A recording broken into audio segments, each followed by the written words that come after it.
પૈસાથી બીજું બધું ખરીદી શકાય, પણ દુર્લભમ ત્રયમેવે તત દેવાનુકાય. પણ માણસનો જન્મ છે એ પૈસાથી નથી ખરીદી શકાતો. એ તો જ્યારે ભગવાનની કૃપા થાય અને કાંઈક 84 લાખ જન્મો પૂરા કર્યા હોય, એમાં એના બધા સારા કર્મો ભેગા થાય ત્યારે મનુષ્યનો દેહ મળે. તો પેલું કહ્યું મનુષ્ય જન્મ છે એ પણ ભગવાનની કૃપાથી મળે. બીજું કહ્યું મુમુક્ષત્વમ, માણસ બન્યા પછી પણ મોક્ષની ઈચ્છા થવી, ભગવાનની ભક્તિ પ્રાપ્ત થવી ને એ ભગવાનની કૃપા હોય તો થાય. બાકી આપણને એમ હોય કે ભાઈ હાથમાં માળા લઈને ભગવાનનું ભજન કરી લઈશ, તો એ વાત ભૂલી જજો. ભગવાનની મરજી હોય ને તો જ માળા થાય. બાકી તો જ્યાં હાથમાં માળા લઈને બેઠા હોય ભગવાનની પૂજા કરવા, ત્યાં ફોનની રિંગ વાગે અને પછી માળા છૂટી જાય ને બીજે બધે દોડવાનું થાય. તો પેલું માણસનો દેહ એ પણ ભગવાનની કૃપા હોય તો મળે. મોક્ષની ઈચ્છા થાય, ભગવાનની ભક્તિ પ્રાપ્ત થાય, એ પણ ભગવાનની કૃપા હોય તો મળે.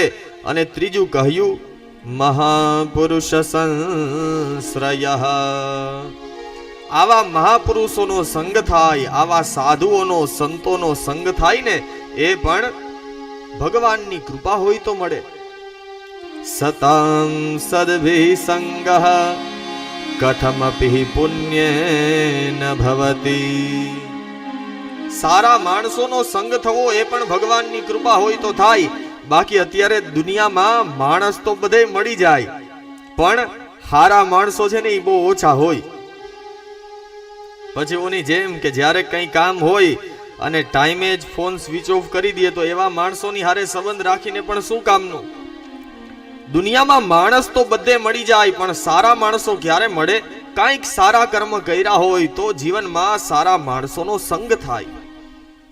અને મનુષ્ય જન્મ મળ્યા પછી ભગવાન ઉપર ભરોસો રાખો તો ભગવાન કોઈ દિવસ દુખી ન થવા દે. આ બાજુ ભગવાને કંસનો વધ કર્યો, ત્યાર પછી જ્યાં સુધી ભગવાન મથુરામાં રહ્યા ને ત્યાં સુધી જરાસંઘ છે ને એ કંસનો સાળો હતો. એટલે ભગવાને કંસનો વધ કર્યો એટલે જરાસંઘ ભગવાનની સાથે વેર લેવા માટે પોતાની સૈન્ય લઈને યુદ્ધ કરવા આવે. 17 વખત સૈન્ય લઈને યુદ્ધ કરવા આવ્યો. ભગવાને 17 વાર જરાસંઘને હરાવ્યો, એને અપમાનિત કરીને પાછો મોકલી દીધો. પણ ભગવાન મારતા નથી, કારણ ભગવાનને ખબર હતી કે આનું મૃત્યુ મારા હાથે નહીં પણ ભીમના હાથે આનું મૃત્યુ નક્કી છે. 17 વાર ભગવાને એને અપમાનિત કરીને પાછો મોકલી દીધો. 18મી વાર જ્યારે જરાસંઘ આવતો હતો ત્યારે કાલ યવન નામના પોતાના મિત્રને હારે લઈને આવ્યો. હવે જરાસંઘે ચડાઈ કરી એટલે બલરામજી જરાસંઘની સાથે યુદ્ધ કરે ને ભગવાન કૃષ્ણ છે કાલ યવનની સાથે યુદ્ધ કરતા હતા. કાલ યવનની સાથે યુદ્ધ કરતા હતા, એમાં ભગવાનને લીલા કરવાનો વિચાર આવ્યો.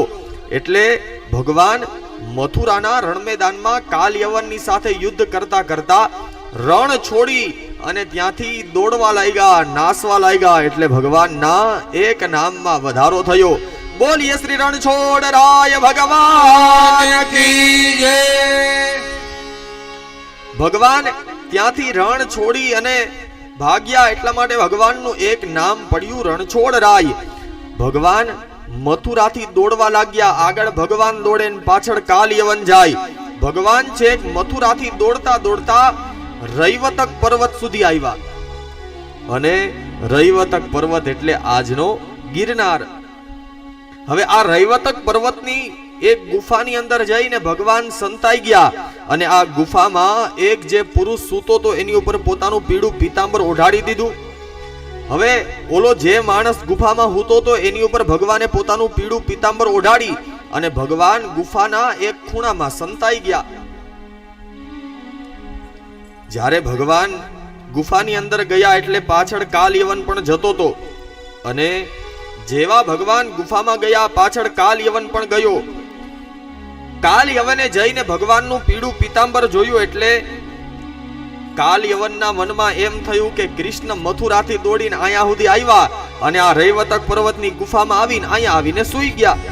એટલે ભગવાનને જેમ તેમ કહેવા લાગ્યો, અરે કાળિયા તમે ગાયો ચરાવો એ જ સારું લાગે. યુદ્ધ કરવાની તાકાત ન હોય તો લડવા માટે શું કામ આવો?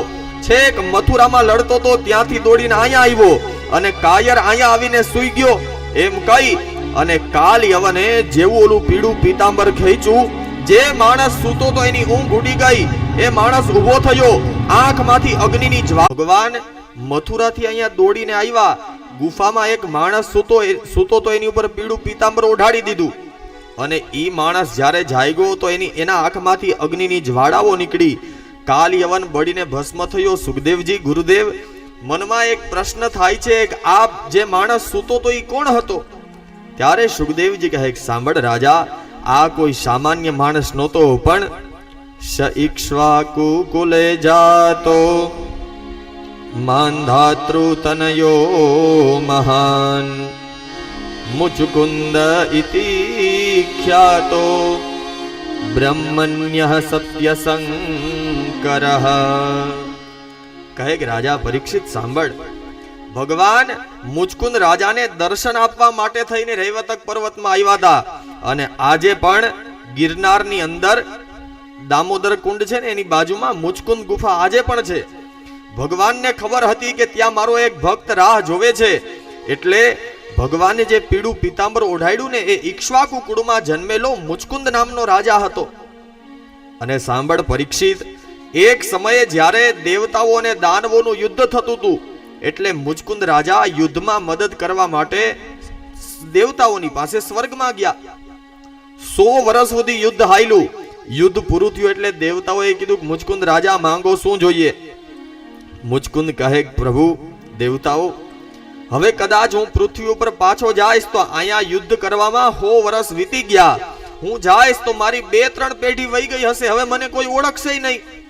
પણ ભગવાન, યુદ્ધ કરીને બહુ થાક લાગ્યો છે, મારે હવે વિશ્રામ કરવો છે, મારે આરામ કરવો છે. અને ભગવાન મને એવું વરદાન આપો કે મારી નિદ્રામાં કોઈ ખલેલ પહોંચાડે, હું સૂતો હોય ને મને કોઈ જગાડે તો એ જ સમયે મારી આંખમાંથી અગ્નિની જ્વાળાઓ નીકળે ને એ માણસ બળીને ભસ્મ થઈ જાય. હવે ભગવાનને ખબર હતી મુચકુંદ રાજાને આવું વરદાન છે કે એને કોઈ જગાડશે એટલે આંખમાંથી અગ્નિની જ્વાળા નીકળશે, બળીને ભસ્મ થશે. અને દેવતાઓને મદદ કરી હતી એટલે ભગવાનને થયું હું પણ મુચકુંદ રાજાને દર્શન આપીને પાવન કરી દઉં.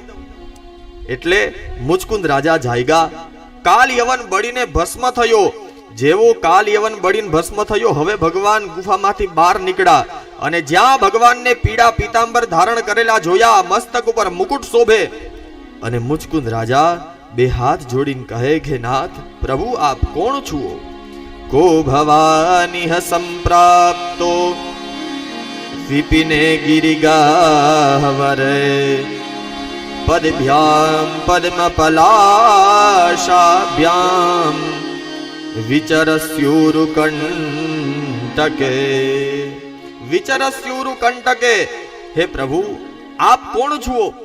મુચકુંદ રાજાને ખબર હતી કે રૈવતક પર્વત છે ને ત્યારનું આ ગીરનું જે જંગલ છે ને, જુનાગઢ થી આગળનો પ્રદેશ અમારું જે ગીર, એ પહેલેથી એવું જ ઘનઘોર જંગલ હતું. અને આજે પણ ગીરમાં ફરવા આવો તો ઘણી જગ્યાએ પાંડવોએ જે વનવાસ ભોગવ્યો ને એના ઘણા બધા શિવ મંદિરો, ઘણા બધા અવશેષો હજી પણ ત્યાં છે. અને તમારે પણ અહીંયા છે જ ને ઓસમના ડુંગરમાં. તો આ બધું આપણો જે ગુજરાતનો પ્રદેશ હતો એ આખું ઘનઘોર જંગલ હતું. મુચકુંદ રાજા કહે, પ્રભુ આપ કોણ છો? હું આટલા વર્ષોથી સૂતો છું ને અહીંયા આ જમીન તો કેવી છે?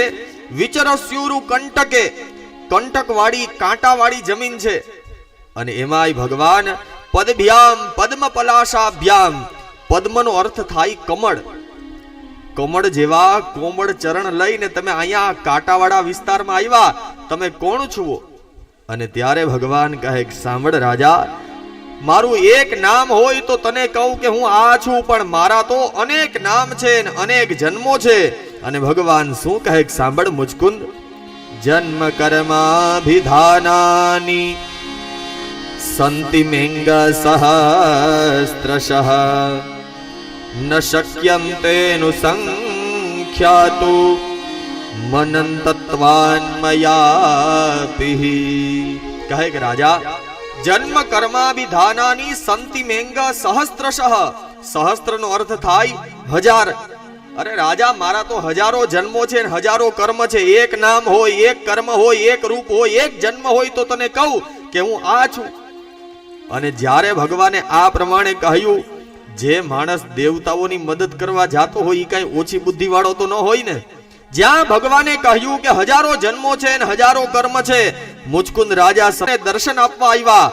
અને હવે મુચકુંદ રાજાએ બે હાથ જોડીને કહ્યું કે પ્રભુ, અત્યાર સુધી આ કલેવર, આ શરીર ઉપર મોહ હતો, પણ ભગવાન તમારા દર્શન થયા, મારી બુદ્ધિ પવિત્ર થઈ ગઈ ને ભગવાન હવે સમજાયું કે આ શરીર તો નાશવંત છે. અને મુચકુંદ રાજા શું કહે ભગવાન, કલેવરેસ્મિન ઘુટકડ્ય સન્નિભે નિરૂઢમાનો નરદેવ ઇત્યહમ વૃતો રથે ભાશ્વપદાત્યની કપેર ગામ પર્યટમ સ્ત્વા ગણયન સુદુર્મદઃ. મુચકુંદ રાજા કહે ભગવાન, અત્યાર સુધી એમ હતું દેવતાઓને મદદ કરી, યુદ્ધ દેવતાઓ જીતી ગયા, એટલે મને એમ હતું કે મારા શરીરમાં શક્તિ છે ને એટલે હું દેવતાઓને જીતાડી શક્યો. પણ ભગવાન આજે ખબર પડી, તમારા દર્શન થયા, હવે સમજાયું ભગવાન આ શરીર તો નાશવંત છે. અને શરીર કેવું છે? ઘટકુડ્ય સન્નિભે. ભગવાન રાતના જેમ ઘડામાં પાણી ભરીને મૂકીએ, પછી આ ઘડો છે ને એ બહુ જાજો ટાઈમ પાણીને હાચવી ન શકે. કાચો ઘડો હોય તો કેમ થોડું થોડું કરીને પાણી એમાંથી વહી જાય. અને આમે બહુ પાણી એક જગ્યાએ ભેગું થતું હોય ને એ પાણી બહુ સારું ના હોય. પાણી હંમેશા વહેતું રહે ને. તમે જુઓ, પાણીનું ખાબોચિયું ભરેલું હોય તો એમાં મચ્છર થઈ જાય, પણ નદીમાં પાણી વહેતું હોય ને એ કોઈ દિવસ અશુદ્ધ ન થાય. લક્ષ્મીનું પણ એવું જ છે, ખાબોચિયું ભરેલું રાખશો ને તો એ લક્ષ્મી કાંઈ કામ નહીં લાગે, વહેતી હશે તો એ શુદ્ધ લક્ષ્મી રહેશે. કીધું ભગવાન, જેમ હાંજના ઘડામાં પાણી ભરીને રાખીએ અને ધીમે ધીમે કરતા પાણી વહી જાય, એમ આ દેહ છે, માણસનું શરીર છે ને એ તો કાચી માટીનો ઘડો છે. અને જેમ પાણી વહી જાય એમ મૃત્યુ પણ ધીમે ધીમે આવી જવાનું, સમય ધીમે ધીમે વહી જાય. ભગવાન આજે મને સમજાયું કે આ જગતને આપ જ ચલાવો છો. પ્રભુ, આપના દર્શનથી હું પાવન થયો. ભગવાન કહે મુચકુંદ રાજા, માંગો શું જોઈએ? મુચકુંદ રાજા કહે પ્રભુ, આટલા વર્ષોથી તમારી રાહ જોતો તો, તમારા દર્શન થઈ જાય પછી દુનિયાની કઈ વસ્તુ જોઈએ? છતાં પણ ભગવાન કહે સાંભળો રાજા, અત્યારે તમારી બુદ્ધિ વિમલોર્જિતા, તમારી બુદ્ધિ પવિત્ર થઈ છે, એટલા માટે હું તમને વરદાન આપું છું. અને મુચકુંદ રાજાને વરદાન આપતા ભગવાન કહે સાંભળો રાજન, જન્મન્યંતરે રાજન સર્વભૂત સુરતમઃ ભૂત્વા દ્વિજવરાસ્ત્વં વે મામુપૈષ્યસી કેવલમ. ભગવાને કહ્યું કે મુચકુંદ રાજા, તમે ભલે કાંઈ માંગતા નથી, પણ અંત સમયે તમારી બુદ્ધિ પવિત્ર થઈ છે, એટલા માટે હું કોઈનો ભાર રાખતો નથી. તમે દેવતાઓને મદદ કરી હતી તો મારી પણ ફરજ આવે કંઈક વરદાન આપવું જોઈએ. તમે કાંઈ નથી માંગતા, પણ હું તમને વરદાન આપું છું કે અંત સમયે તમને મારા દર્શન થયા, એટલા માટે તમારો બીજો જન્મ એક બ્રાહ્મણ કુળમાં થશે. ભૂતવા દ્વિજવરસ્ત્વં વે. બ્રાહ્મણનો એક નામ છે ને એ દ્વિજ કહેવાય. જ્યારે બ્રાહ્મણને જનોઈ દઈએ ને, દ્વિજનો અર્થ થાય બીજો જન્મ થાય. બીજી વાર જેનો જન્મ થાય એને દ્વિજ કહેવાય. બ્રાહ્મણને જ્યારે જનોઈ આપે ને એ બ્રાહ્મણનો બીજો જન્મ જ કહેવાય. એટલા માટે બ્રાહ્મણનું એક નામ હોય દ્વિજ. કીધું તમે બીજા જન્મમાં દ્વિજ કુળમાં, બ્રાહ્મણ કુળમાં જન્મ ધારણ કરશો અને એ જન્મમાં મામુપેષ્યસી કેવલમ. મુચકુંદ રાજા, બીજા જન્મમાં તમે બ્રાહ્મણ કુળમાં જન્મ લઈ અને માત્ર ને માત્ર ભગવાન કહે કે મારી જ ઉપાસના કરશો, અને એ જન્મમાં હું તમને પ્રત્યક્ષ દર્શન આપવા આવીશ. અને મહાપુરુષો કહે છે કે આજ મુચકુંદ રાજાનો બીજો અવતાર એટલે નરસિંહ મહેતા હતા. હાથમાં કરતાલ લઈને જ્યારે નરસિંહ મહેતા ગાતા હોય ત્યારે ભગવાન એક વાર, બે વાર, ત્રણ વાર નહીં, પણ 52 વાર ભગવાનને દર્શન આપવા આવ્યા હતા. અને આજ મુચકુંદ રાજાનો બીજો અવતાર એટલે નરસિંહ મહેતા. જ્યારે રાજાએ કીધું કે તમે કેદારો ગાવ અને ભગવાન આવે, એવું કઈ રીતે શક્ય છે? નરસિંહ મહેતાને ભરોસો હતો હું મારા પ્રભુને બોલાવીશ એટલે ભગવાન આવશે. કારણ મુચકુંદ રાજાનો જ બીજો અવતાર એટલે નરસિંહ મહેતા. અને પછી તો હાથમાં કરતાલ લઈને કહે કે ભગવાન આજ મારી આબરૂનો સવાલ છે. નરસિંહ મહેતા કહે ભગવાન જો આજે તમે દર્શન નહીં આપો તો દુનિયાની સામે હું ખોટો પડીશ ને ભગવાન મારી લાજ જશે એટલું નહીં, પણ ભગવાન મારી લાજ તો તારા હાથમાં છે. આજે જો દર્શન નહીં આપો પ્રભુ તો મારી નહીં પણ તમારી લાજ જશે. કે એક ભક્તની રક્ષા કરવા માટે દ્વારિકાનાથ ન આવ્યા. હાથમાં કરતાલ લઈને નરસિંહ મહેતા શું ગાય? દર્શન દ્યો ઘન શ્યામ નાથ મોરી અખિયા પ્યાસી રે.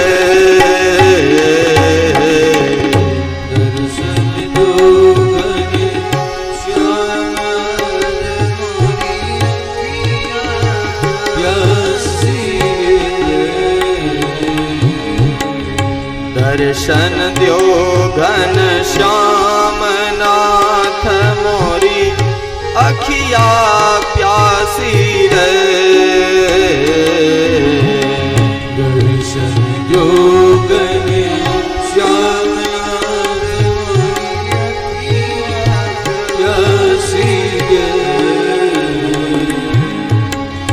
मन मंदिर में ज्योत जगा दो घट घट वासी रे.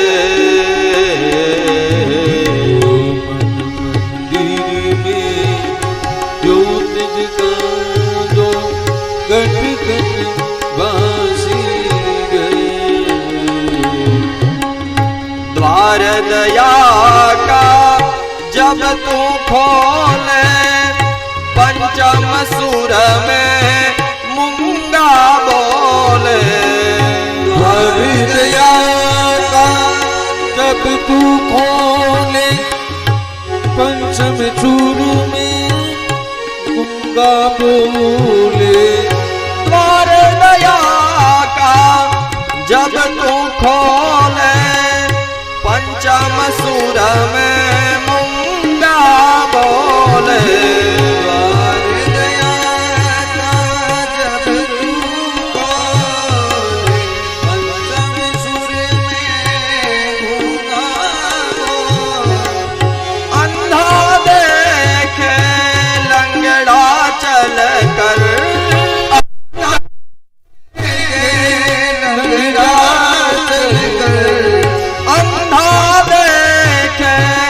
लंगड़ा चल कर लंगड़ा चल के पहुँचे काशी रे. दर्शन श्याम नाथ मोरी अखिया प्यासी रे. दर्शन द्यो घन श्याम नाथ मोरी अखिया प्यासी रे. दर्शन दो घन श्याम. સુખદેવજી કહે કે રાજા પરીક્ષિત ભગવાને કહ્યું કે મુચકુંદ રાજા તમારી ભક્તિથી પ્રસન્ન થયો. વરદાન આપું છું કે તમારો બીજો જન્મ બ્રાહ્મણ કુળમાં થશે ને એ જન્મમાં તમે માત્ર ને માત્ર મારી જ ઉપાસના કરશો.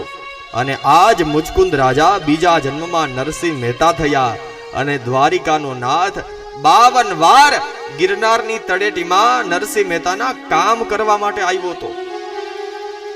મુચકુંદ રાજા ઉપર અનુગ્રહ કરી અને હવે ભગવાન ફરી પાછા મથુરામાં પધાર્યા. ભગવાન રાત્રિના સમયે સુતાતા વિચાર થયો જ્યાં સુધી મથુરામાં રહીશ ને ત્યાં સુધી જરાસંઘ લડાઈ કર્યા કરશે. કારણ કંસનો સાડો હતો એટલે ભગવાનની સાથે વેર હતું. ભગવાને રાત્રિના સમયે વિશ્વકર્માને આજ્ઞા કરી કે તમે સમુદ્રની વચ્ચે એક સુંદર નગરીનું નિર્માણ કરો અને હવે સમુદ્રની વચ્ચે હું રહેવા માટે જઈશ. અને ત્યારે સમુદ્રની વચ્ચે કુશાસ્થલી નામની એક જગ્યા હતી. કઈ જગ્યા પવિત્ર છે એ જાણવું હોય તો કઈ રીતે ખબર પડે?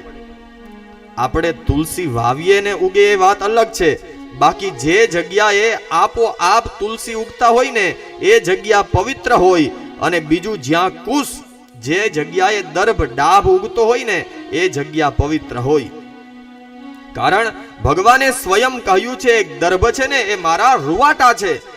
કુશમૂલે સ્થિતો બ્રહ્મા કુશ મધ્યે જનાર્દન કુશાગ્રે શંકરો દેવા તેન નશ્યંતુ પાતકમ.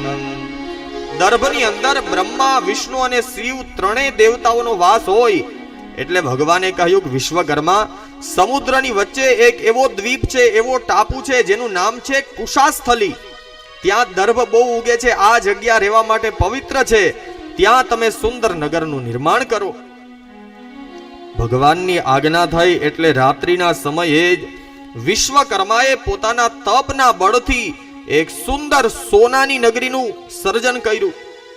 હવે રાત્રિના સમયે મથુરાના લોકો સૂતાતા એ જ અવસ્થામાં ભગવાને આ બધા લોકોને લઈ અને જે નવી નગરી બનાવી હતી ત્યાં પધરાવી દીધા. હવાર પડ્યું, બધા લોકો જાગ્યા.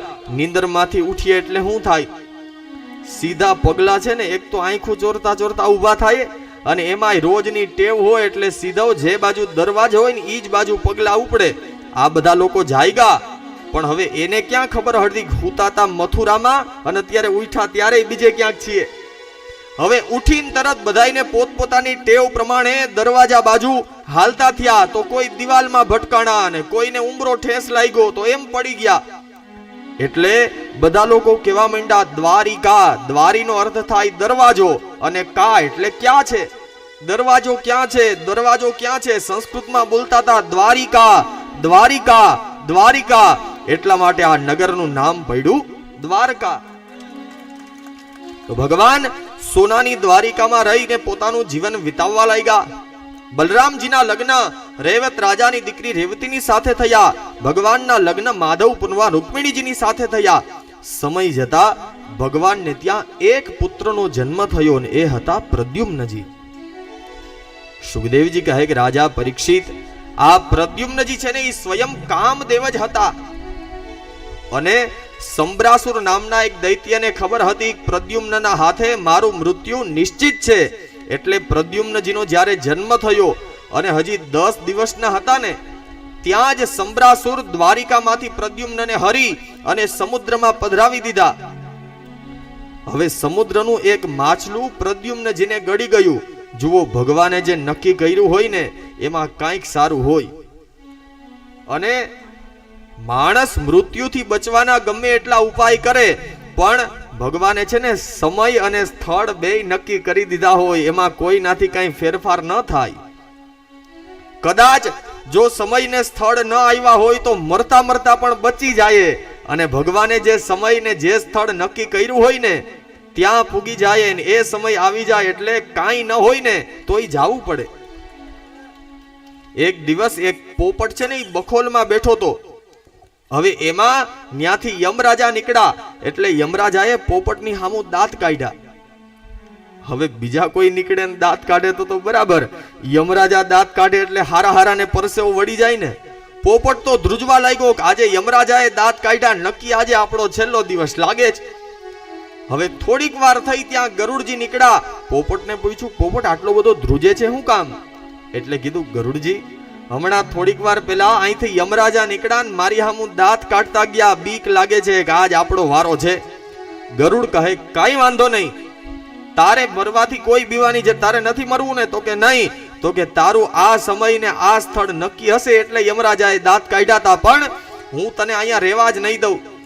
ગરુડજી પોતાની પીઠ ઉપર બેસાડી અને 100 યોજન દૂર હિમાલયના પર્વતની ટોચ ઉપર આ પોપટને મૂકી આવ્યા. અને ગરુડજી પાછા ત્યાંથી દેવતાઓની સભામાં ગયા. હવે દેવતાઓએ સભા બોલાવી હતી, બધા આવી ગયા, પણ ગરુડજી નહોતા આવ્યા. ગરુડજીને મોડું થયું. જેવા ગરુડ આવ્યા ને એટલે યમરાજાએ પૂછ્યું, ગરુડજી બધા આવી ગયા, તમે કેમ મોડા થયા? તો કે ભગવાન એક પોપટની મદદ કરવા ગયો તો. તો કે કેમ? તો કે અરે યમરાજા, તમે ત્યાંથી નીકળ્યા અને ઓલા પોપટ સામું દાંત કાઢ્યા હતા તો એ બિચારો બીતો તો, એને મરવાની બીક હતી. એટલે જે બખોલમાં એ બેઠો તો ને ત્યાંથી 100 યોજન દૂર કૈલાસ પર્વતની ટોચ ઉપર એને હું મૂકી આવ્યો. યમરાજાએ કીધું કે મારું કામ તમે કરી દીધું. હું તો એટલા માટે એને જોઈને દાંત કાઢ્યા હતા કે આનું મૃત્યુ તો અહીંથી 100 યોજન દૂર કૈલાસ પર્વતની ટોચ ઉપર છે અને આટલી વારમાં કઈ પોપટ થોડો ઉડી શકે. એટલે મને એમ હતું પોપટ બચી જાય, પણ ગરુડજી ભગવાને જે નક્કી કર્યું હોય ની થઈ જ જાય. પોપટ ન પૂગ્યો તો તમે એને પુગાડી દીધો. તો જે સમય ને જે સ્થળ નક્કી થયા હોય એમાં કોઈનાથી કઈ ફેરફાર થાય નહીં. સંભરાસુરને એમ કે પ્રદ્યુમ્નના હાથે મારું મૃત્યુ છે, એમાંથી બચી જાય. એટલે પ્રદ્યુમ્નજીને સમુદ્રમાં પધરાવી દીધા. હવે પ્રદ્યુમ્નજીને એક માછલું ગળી ગયું. આ માછલું તરતું તરતું સંભરાસુરનું રાજ્ય હતું ને, દરિયો છોડીને સંભરાસુરના રાજ્યમાં જે નદી વહેતી હતી ત્યાં રહેવા લઈ ગયું. એક દિવસ સંભરાસુરના રાજ્યનો એક માછીમાર માછીમારી કરવા ગયો. જ્યાં માછીમારી કરતો તો એમાં મોટું માછલું હાથમાં આવી ગયું. એટલે એને એમ થયું કે સંભરાસુર રાજાને ભેટમાં આપું. હવે આ માછીમાર સંભરાસુરના રાજ્યમાં જઈ આ માછલું ભેટમાં આપ્યું. સંભરાસુરે આ માછલું પોતાના રસોઈ ઘરમાં મોકલી દીધું. હવે રસોઈ ઘરમાં સંભરાસુરના રસોઈયાએ જ્યાં માછલાનું પેટ ચીર્યું તો એમાંથી સુંદર મજાનું બાળક નીકળ્યું. આ બાળકે બીજું કોઈ નહીં પણ સ્વયં સંભરાસુર હતા. હવે સંભરાસુરના રાજ્યમાં એક માયાવતી નામની દાસી વર્ષોથી સેવા કરતી. આ માયાવતી છે ને કામદેવના પત્ની હતા રતિ. અને માયાવતીને ભગવાન શિવે વચન આપ્યું હતું, માયાવતી તમે સંભરાસુરના રાજ્યના દાસી બની જાઓ. જે સમયે કામદેવ ભગવાન શિવની સમાધિ તોડવા માટે બાણો ચલાવતા હતા, શિવજીની સમાધિ ખોલી નહીં, ભગવાને ત્રીજું નેત્ર ખોલીને કામદેવને બાળીને ભસ્મ કરી દીધા. એટલે કામદેવના પત્ની રતિ રડવા લાગ્યા અને કીધું, ભગવાન તમે મારા પતિને બાળીને ભસ્મ કરી દીધા, પણ હવે હું તો કામદેવ વિનાની, મારા પતિ વિનાની, મારા સ્વામી વિનાની થઈ ગઈ. હે પ્રભુ આપ ક્રોધ છોડો અને મારા પતિને પાછા સજીવન કરો. શિવજી કહે, દેવી તમારા પતિ કામદેવે મારી સમાધિ તોડવા માટે બાણ ચલાવ્યા, એનું મૃત્યુ થયું, હવે પાછા જીવિત ન થાય. પણ શિવજી કહે, દેવી હું તમને વચન આપું છું, તમે હવે જ્યાં સુધી ભગવાન યદુકુળમાં અવતાર ધારણ કરે ત્યાં સુધી સંભરાસુરના દાસી બની જાઓ. અને શિવજી માયાવતીને સાંત્વના આપતા શું કહે, જબ જદુવંશા હોઈ કૃષ્ણ અવતારા,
દ્રૌપદી, હવે જ્યાં સુધી દ્વાપર યુગ આવે ત્યાં સુધી તમારા પતિની તમે રાહ જોજો, અને જ્યારે ભગવાન કૃષ્ણ યદુકુળમાં અવતાર ધારણ કરશે ત્યારે કૃષ્ણ તનય હો ઈહ પતિ તોરા, કૃષ્ણને ત્યાં જે પુત્ર પ્રગટ થશે એ જ સ્વયં તમારા પતિ કામદેવ હશે. હવે જ્યારે ઓલા રસોઈયાએ પેટ ચીરું માછલાનું એમાંથી જે બાળક નીકળ્યું, આ બાળક માયાવતી રૂપે જે રતી રહેતા આ માયાવતી દાસીને આપી દીધું. હવે જ્યાં સુધી માયાવતી આવે ત્યાં સુધી તમારા પતિની તમે રાહ જોજો, પાલન કરવા લાગ્યા. અને જ્યારે ભગવાન કૃષ્ણ યદુકુળમાં અવતાર ધારણ થયા અને યુવાવસ્થા પ્રાપ્ત થઈ, જેવા ભગવાન કૃષ્ણ દેખાતા ને એવા જ સુંદર પ્રદ્યુમ્નજી હતા. હવે પ્રદ્યુમ્નજી મોટા થયા એટલે માયાવતીને એના ઉપર સ્નેહ થવા લાગ્યો, એના ઉપર પ્રેમ જાગવા લાગ્યો. બાળક એક દિવ્યાવતી રૂપે જે માયાવતીના ભાવ વિવાયેલા દાસીને આપી દીધું. હવે જ્યાં સુધી માયાવતી આવે ત્યાં સુધી તમારા નાનપણની રાહ જોજો, પાલન કરવા લાગ્યા. જ્યારે ભગવાન કૃષ્ણ યદુકુળમાં અવતાર ધારણ થયા તમારા હૃદયના ભાવ પ્રાપ્ત થઈ બદલાયેલા છે. જેવા ભગવાન કૃષ્ણ દેખાતા ને માયાવતીને ખબર પડી કે આ જ કૃષ્ણના પુત્ર પ્રદ્યુમ્નજી. હવે પ્રદ્યુમ્નજી મોટા થયા એટલે માયાવતીને એના ઉપર શબ્દો યાદ આવ્યા અને કીધું, નાથ પ્રેમ જાગવા લાગ્યો, તમે સાચા અર્થમાં કામદેવ છો. તમારો અવતાર, તમારો જન્મ જ આ સમરાસુરનો વધ કરવા માટે થયો છે. પ્રદ્યુમ્નજીને આ પ્રમાણે કહ્યું એટલે પ્રદ્યુમ્નજીએ સમરાસુરને નિર્માણ કર્યું. સમરાસુર યુદ્ધ કરવા માટે આવ્યો. સૌથી પહેલા ગદાનું યુદ્ધ થયું અને ત્યાર પછી યુદ્ધ કરતા કરતા પ્રદ્યુમ્નજી સમરાસુરના થયા એટલે માયાવતીને એના ઉદ્ધાર કર્યો.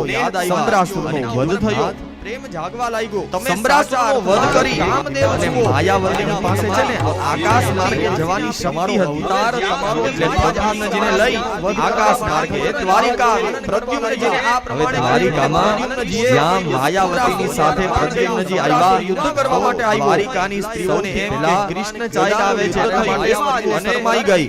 જ્યારે ભગવાન કૃષ્ણની સામે ગયા, રૂકમિણીજીને કહ્યું, રૂકમિણીજી આ જ આપણા પુત્ર છે સમરાસુર વધ થયો, પ્રેમ જાગવા લાગ્યો. તમે સમરાસુરનો વધ કરી. અત્યારના સમય માયાને આવું પાસે છે ને આકાશ હોય, દીકરાને પરણાવવાની ચિંતા હોય એટલે પછી હવે લઈ આકાશ માર્ગે એમાં તૈયાર કાઈ પ્રદ્યુમ્નજીને ચંપલ દ્વારિકામાં આવી જાય. જ્યાં માયાવતીની સાથે પ્રદ્યુમ્નજી આવ્યા, માયાવતીની સાથે આવ્યા એટલે રૂકમિણીજીએ એનું સ્વાગત કર્યું અને શરમાઈ ગઈ. સુખદેવ, જ્યારે ભગવાન કૃષ્ણની સામે ગયા, ભગવાનના પહેલા લગ્ન થયા હતા રૂકમિણીજીની સાથે, ભગવાનના બીજા લગ્ન થયા હતા સત્યભામાની સાથે.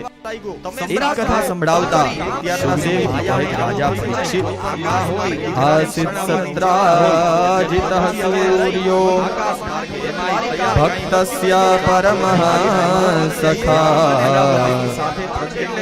પ્રીતસ્તસ્મે મણિપ્રાદા સૂર્યસ્તુષ્ટસ્ય મંત્રિતકમ. ભગવાનના પહેલા લગ્ન થયા હતા રૂકમિણીજીની સાથે. સુખદેવજી કહે કે રાજા પરીક્ષિત ભગવાનની દ્વારિકામાં સત્રાજીત નામનો એક યાદવ રહેતો. આ સત્રાજીત છે ને એ સૂર્યનો પરમ ભક્ત હતો. અને મહાપુરુષો કહે છે કે જે માણસના જીવનમાં દરિદ્રતા હોય ને એ જો સૂર્યની ઉપાસના કરે તો એના જીવનમાં કોઈ દિવસ દરિદ્રતા ન રહે. જેને દરિદ્રતામાંથી છૂટવું હોય એને સૂર્યની ઉપાસના કરવી જોઈએ. એટલે પહેલાના સમયમાં છે ને આપણે બીજું કંઈ કરતા કે ન કરતા પણ આપણા કેટલાક નિયમ હતા. રોજ સવારમાં ઉઠીએ